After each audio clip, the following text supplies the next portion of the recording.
Hello students. इस video में आप लोग जानेंगे अंतर्राष्ट्रीय संबंध के मार्क्सवादी सिद्धांत के बारे में। इससे पहले मैंने आपको अंतर्राष्ट्रीय संबंध के अन्य सिद्धांतों के बारे में बताया, जैसे कि यथार्थवाद, नव यथार्थवाद, आदर्शवाद। अब आप जानेंगे मार्क्सवादी सिद्धांत के बारे में। मार्क्सवादी जो होते हैं ना, वो सरकारी संरचनाओं को कम ही महत्व देते हैं, ठीक है, और ये सामान्य प्रश्नों को उठाते हैं और उनका हल ढूंढते हैं। तो अंतर्राष्ट्रीय संबंधों के मार्क्सवादी सिद्धांत की व्याख्या कीजिए। Marxist theory. अंतर्राष्ट्रीय राजनीति में मार्क्सवादी दृष्टिकोण को सर्वथा राजनीतिक तथा वैज्ञानिक मान्यता दी जा सकती है। व्याख्या कीजिए। या फिर इस प्रश्न को इस तरह से भी पूछा जा सकता है, मार्क्सवाद के मूल तत्व क्या है? समसामयिक अंतर्राष्ट्रीय परिदृश्य को समझने में यह कहाँ तक सहायक है? मार्क्सवादी सिद्धांत की आवश्यकता। Need of Marxist theory. क्या ज़रूरत है इसकी? मार्क्सवादी सिद्धांत का तुलनात्मक राजनीतिक अध्ययनों के विभिन्न सिद्धांतों के विकल्प यानी ऑप्शन के रूप में प्रयोग हाल ही के दशकों में हुआ है। पश्चिमी जगत यानी वेस्टर्न वर्ल्ड जो है, इसमें राजनीति शास्त्रियों ने एक के बाद दूसरे प्रत्यय का उपयोग करके नवीन राजनीतिक यथार्थ को समझने का कोशिश किया है, तथापि इस प्रयास में उन्हें अधिक सफलता नहीं मिली। इसके परिणाम स्वरूप इन समस्त प्रत्ययों के बावजूद तुलनात्मक राजनीतिक सिद्धांत निर्माण की ओर आगे नहीं बढ़ सका।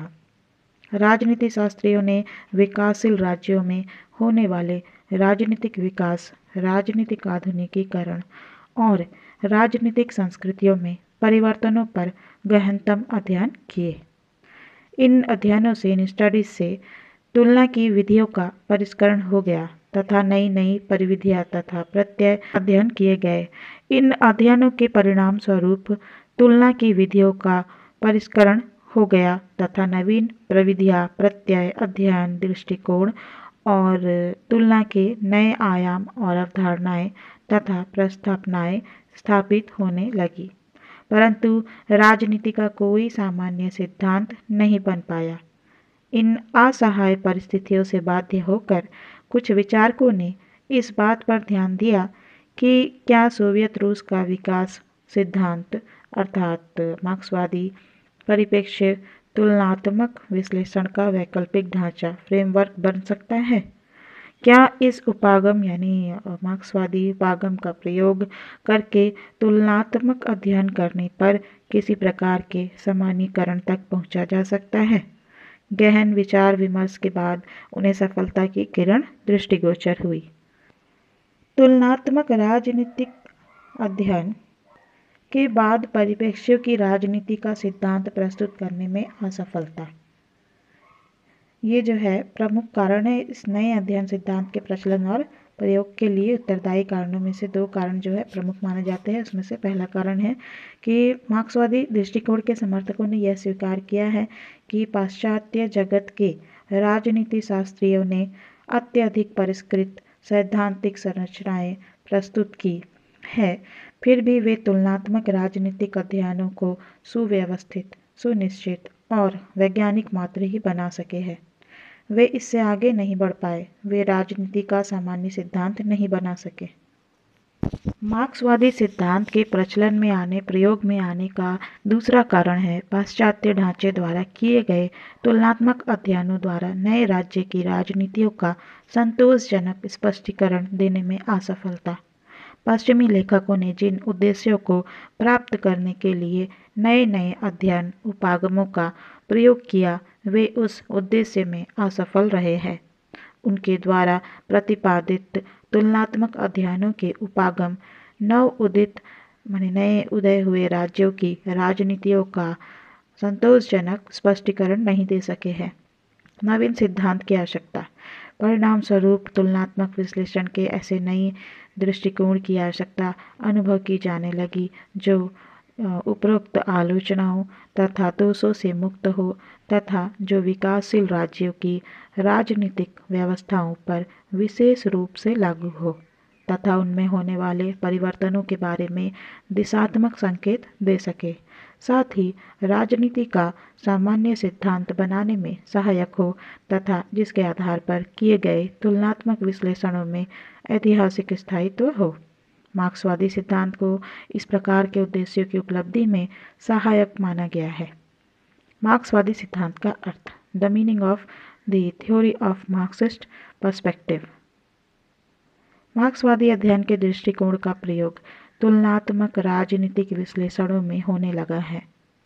मार्क्सवादी सिद्धांत जो है वे इन परिप्रेक्ष्य में समझा जा सकता है। समग्रवादी। राजनीतिक व्यवहार को समझने के लिए समग्रवादी दृष्टिकोण का अपनाना आवश्यक है। समस्याओं से अनुकूलता। विकासशील देशों की सर्वाधिक महत्वपूर्ण समस्याओं की मार्क्सवादी की राज्य शक्ति, वर्ग और औद्योगिकरण की धारणाओं से अधिक अनुकूलता है। राज्य का महत्व कम। मार्क्सवादी राज्य की औपचारिक संरचनाओं को बहुत कम महत्व देते हैं। सामान्य प्रश्न और उत्तर। मार्क्सवादी विशेष प्रकार के मुद्दों के स्थान पर सामान्य प्रश्न उठाते हैं और उनके सामान्य उत्तर देने का ही प्रयास करते हैं। अपना अस्तित्व। इनकी अपनी अवधारणाएं, मान्यताएं और प्रविधियां हैं।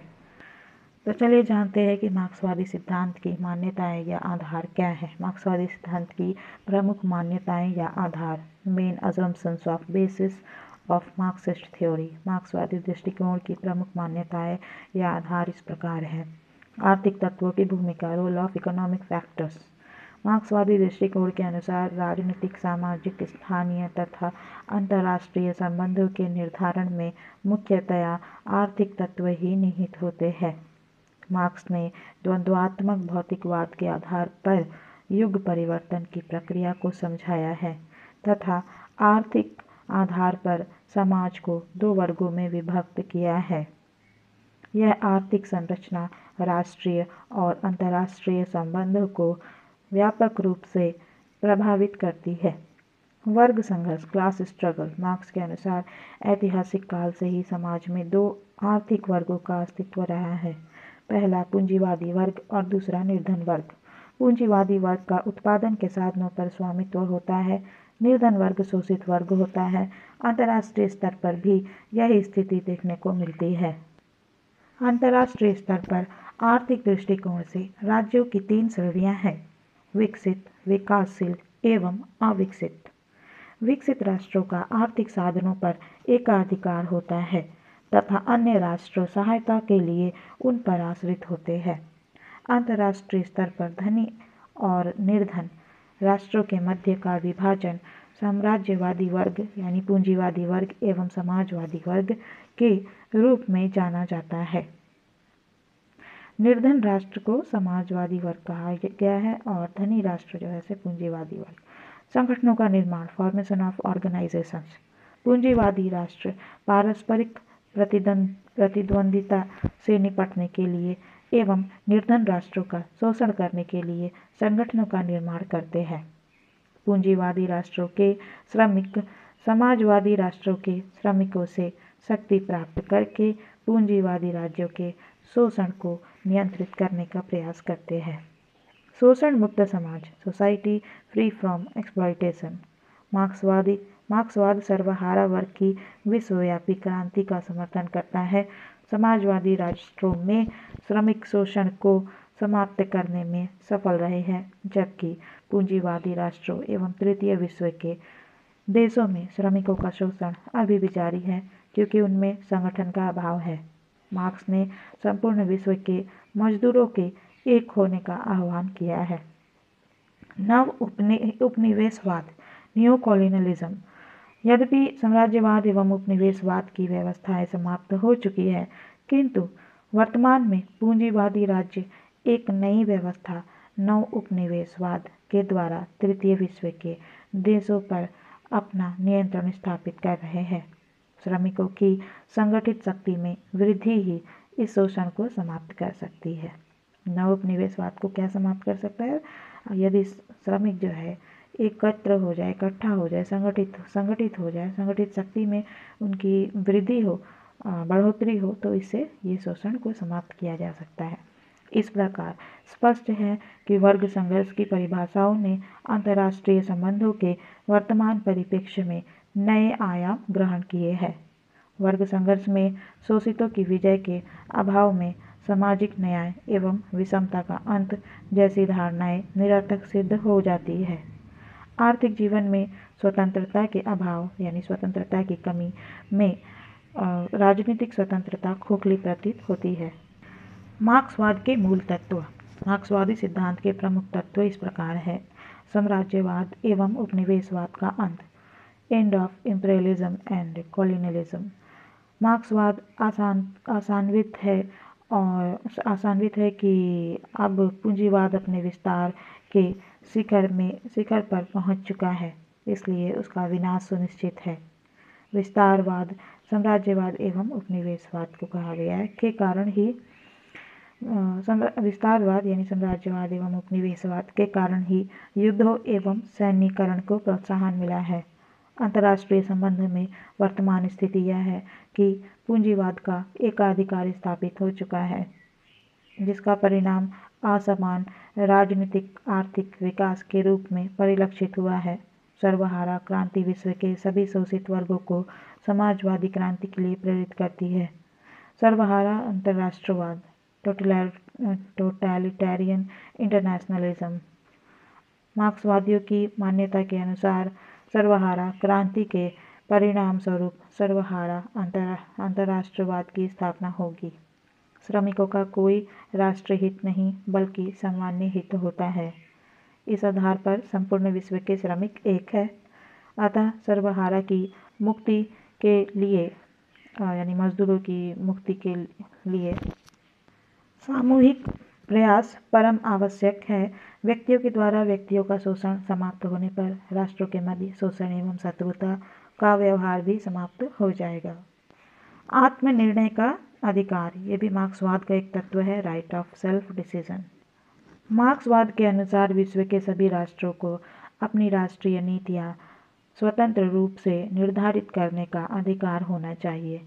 ऐसा करके ही राष्ट्रों को सुदृढ़ बनाया जा सकता है तथा आत्मनिर्णय के आधार पर ही उन्हें साम्राज्यवाद एवं उपनिवेशवाद के चंगुल से बचाया जा सकता है।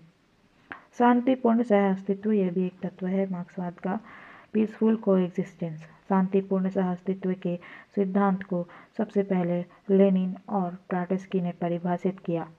इस सिद्धांत यानी पीसफुल कोएग्जिस्टेंस शांतिपूर्ण सहअस्तित्व सिद्धांत के अनुसार राष्ट्रों को परस्पर शांतिपूर्ण ढंग से रहना चाहिए। इस सिद्धांत की मान्यता अनुसार जब तक समाजवाद की पूंजीवाद पर पूर्ण विजय नहीं हो जाती तब तक श्रम और पूंजी तथा विभिन्न सामाजिक व्यवस्थाओं में किसी न किसी प्रकार का संघर्ष बना रहेगा। यह ध्यान रखने योग्य है कि शांतिपूर्ण सहअस्तित्व का सिद्धांत हमेशा निर्विवाद नहीं रहा है।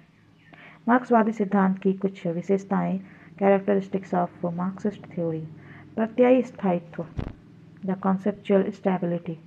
मार्क्सवादी दृष्टिकोण के प्रतिपादकों के अनुसार मार्क्सवाद में प्रयुक्त किए जाने वाले प्रत्यय तथा शब्दावली, इसके अध्ययन का सामान्य दृष्टिकोण, इसकी आदर्शी पूर्वधारणाएं और पद्धतियाँ गत आधी शताब्दी से सर्वथा अपरिवर्तित रही है। जैसे वर्ग संघर्ष, राज्य या सरकार जैसे प्रत्ययों का अर्थ आज भी वही है जो आज से आधी शताब्दी पूर्व था।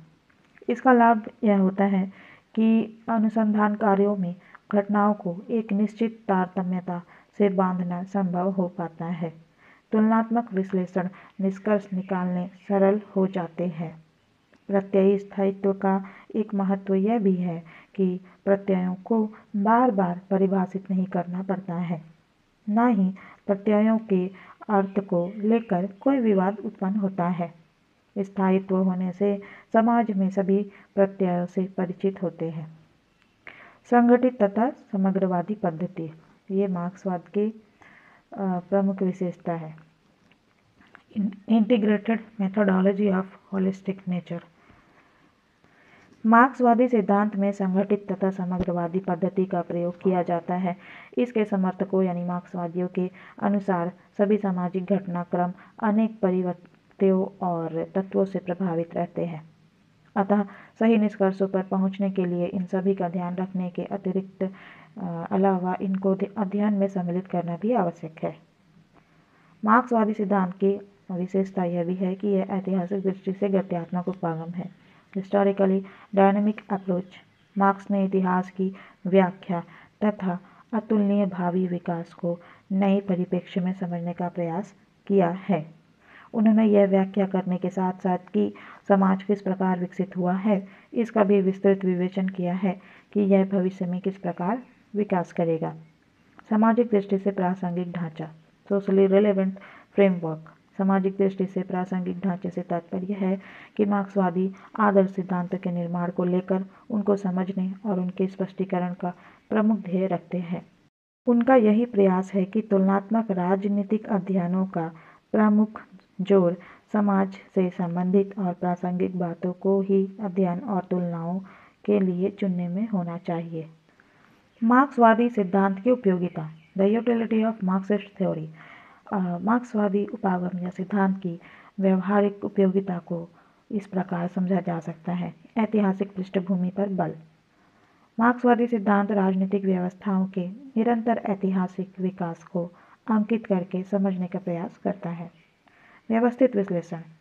मार्क्सवादी के प्रत्ययी स्थायित्व के कारण शोध तथा तुलनात्मक विश्लेषण बहुत अधिक व्यवस्थित बन जाते हैं।